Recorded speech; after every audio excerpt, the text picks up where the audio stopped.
Jai Hind, ladies and gentlemen, I'm Major Gaurav Arya and you're watching the fresh news of the day. Now, we spoke about this tableau in Canada, where Srimati Indira Gandhi's assassination was celebrated by the so-called Khalistanis, and they celebrated it, and India said that, this is not something that you should do publicly, you're celebrating violence. And the Canadian authorities got back to India saying that this is not a hate crime as per us, because Canada believes in freedom of expression, Canada believes in freedom of speech, and it is enshrined in the Canadian Constitution. You can say pretty much whatever you want. Now, ladies and gentlemen, I think India is a soft target in this. And when I say soft target, I mean that you can do stuff to offend Indians and it's absolutely okay. But will Canada, talk about, let's say there was a tableau which neo-Nazis, and there are enough and more in Canada, they wanted to take out a tableau on Adolf Hitler. Would Canada allow that? Now, Hitler was pure evil. Hitler was absolutely pure evil, and I haven't known of a man who was more evil than Adolf Hitler, the kind of stuff that he did. But I'm just trying not to draw a comparison, but also tell you about the dual standards of most of these Western countries, So it's okay if you celebrate the killing of Srimati Indira Gandhi, India's former Prime Minister. That's all right, as far as Canada is concerned. But will they allow somebody to go on a racist rant against an African American? Will they allow that? They will not. Suddenly, measures to stop all this will kick in. And Canada will say that we must be mindful of other people's feeling.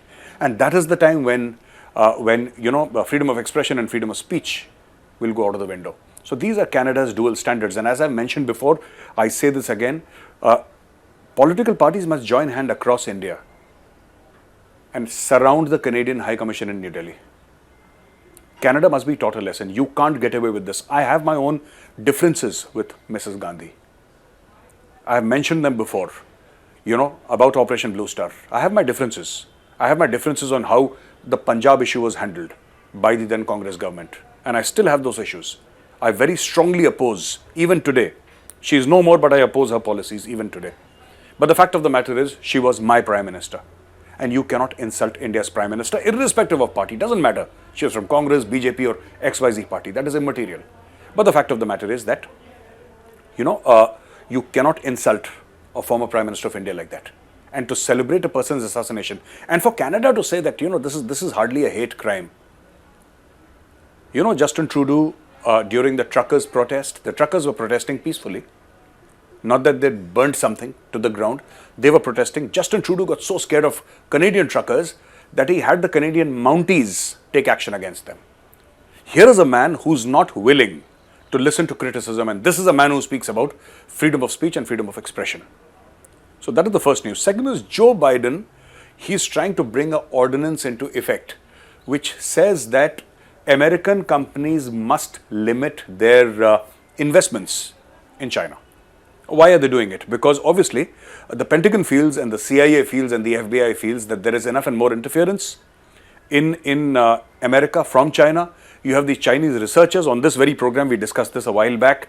Chinese researchers come here, they steal secrets like the Chinese do. The Chinese economy is based on IPR theft. That is what the Chinese have been doing so far. Apart from that, I'd also like to tell you that America is now very conscious of the fact that there are critical technologies with America, which have military applications, which have space applications, which have AI applications. These are niche technologies which have taken billions of dollars in funding and thousands upon thousands of man hours of America's top scientific talent. And this is being stolen by the Chinese. And what the Chinese will do is reverse engineer and sell it to the world for peanuts. This will also impact America's national security, and this is what Joe Biden is trying to do exactly. He's trying to tell the American companies that do not invest in China because this is harming America. But Wall Street is greedy. And Wall Street, ladies and gentlemen, has always been greedy. So what does Wall Street do? Wall Street said, no. It is financially beneficial for us to actually invest in China because we are getting money. Now, democratically, you cannot stop a company from investing wherever they feel like. American law provides for American companies to invest wherever they wish to. But I think what America must do is, if China's rise, which is based on forgery, which is based on theft, if China's rise has to be stalled, let me tell you once again, and I've repeated that so many times, I'm sure you know this backwards, But ladies and gentlemen, let me tell you that China's rise is based on two factors. Number one, IPR theft, intellectual property right theft, which Chinese do beautifully. They steal everybody's secrets. They don't care. They don't want to work hard. They don't want to do research and development. They'll just steal and cheat. That is number one. Number two, what the Chinese are experts in doing is, contract manufacturing. So top American brands will actually go and manufacture in China. America must stop both these things. Otherwise, there will be a time when the Chinese are not just richer than the Americans, they're militarily more powerful than the Americans, and Wall Street and the other American companies based solely on greed will have nobody else to blame except for themselves, because they were the ones who gave the money to China. That's what I'm saying. Where does Chinese money come from? Chinese economic miracle, Chinese, economic superpower. All these things, where do they come from? This is American money. This is American money. So what China does is, China makes money from America and lends the same money back to America through bonds. This is what China is doing. And if China needs to be stopped, the American economy must decouple with the Chinese economy as fast as possible. Because a day will come soon when China will step into Taiwan. China is biding its time. Before 2000, China was absolutely quiet. There was no attempt from China to do salami slicing here. For decades, it was quiet on the line of actual control. It was quiet on Taiwan. China was making no aggressive moves throughout the world because China was building its economy. And when China realized that its economy had come to a certain standard, China started becoming aggressive. China is carrying out the same strategy. It's working on the same strategy even right now. China is quiet on some of the issues and vocal on some of the issues. China is again making itself strong. Today, numerically speaking, not actually, but numerically speaking, they have the world's largest navy. Their navy is larger than the United States Navy. It may not be as effective because China just has 3 aircraft carriers and just a limited amount of nuclear submarines. America has a host of them. But the fact of the matter is the Chinese will get there. The Chinese plan to have 10, battle groups, carrier battle groups. That is what they want. They are getting a third very shortly. They already have 2. They are getting a third very shortly. Complete carrier battle group. They want to have 10 carrier battle groups because the United States of America has 11. That is the Chinese aim, absolute world domination.